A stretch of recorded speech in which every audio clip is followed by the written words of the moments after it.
Pourtant, que la montagne est belle, comment peut-on s'imaginer en voyant un vol d'hirondelles. L'automne vient d'arriver dans l'Ardèche, le pays d'adoption de Jean Ferrat. Un paradis qui se mérite. Il faut gravir une route en lacets surplombant la vallée de la Volane pour atteindre Entraigues, le village où il s'installa définitivement en 1973. Voilà, c'est une route étroite où on a du mal à se croiser. Sa nièce, Valérie Arba-Méline, sera notre guide.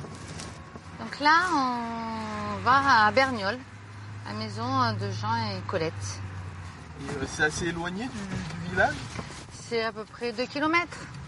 C'est un endroit un peu plus isolé du village, son lieu de vie. Je vous emmène.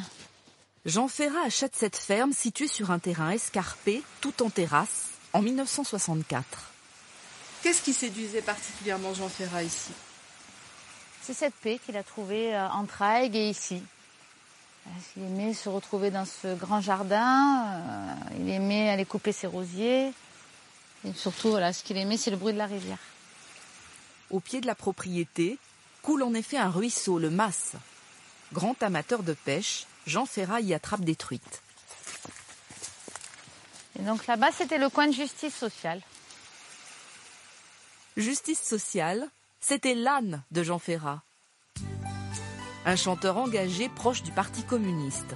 Dans son bureau couvert de vignes vierges, il compose certaines de ses plus belles chansons. J'entends les vieux planchers qui craquent, j'entends du bruit dans la baraque, j'entends dans le grenier, chanter, chanter mon châtaignier. Alain Nevers a très bien connu le chanteur. Nous le retrouvons place de la Résistance. Là, tu es trop fort. Au cœur du village. Ici, il jouait à la pétanque. Il jouait mieux que moi. C'est-à-dire ? Il jouait bien. Parce que moi, je suis nul au boule. Je ne peux pas le dire, mais il aimait jouer au boule, quoi, avec ses amis, tout ça. Presque tous les jours, il descendait faire sa partie, été comme hiver.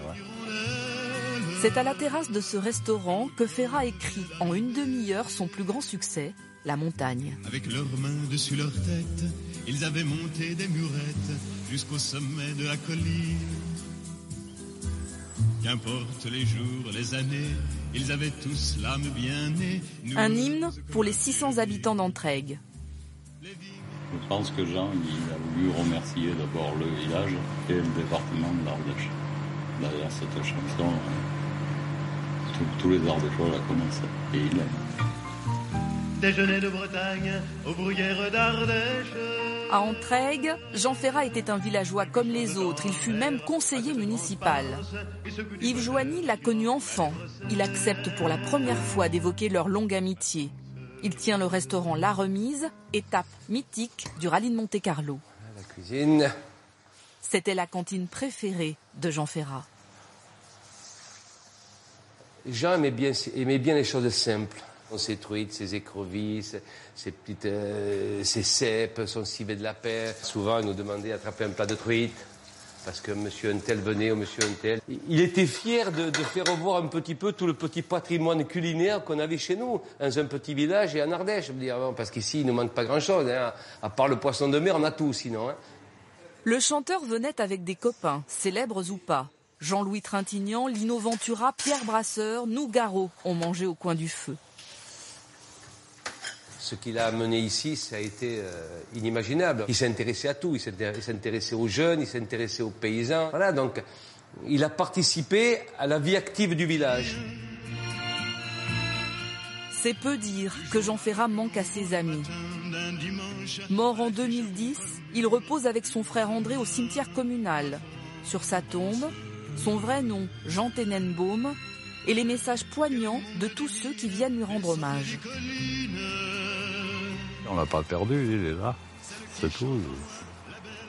Il a toujours son étoile là à travers. C'est tout à fait normal qu'il a aimé ce village, il a aimé ce coin, c'est tout à fait normal qu'il dorme là. Et de sa dernière demeure, Jean Ferrat garde une vue imprenable sur cette montagne qu'il aimait tant.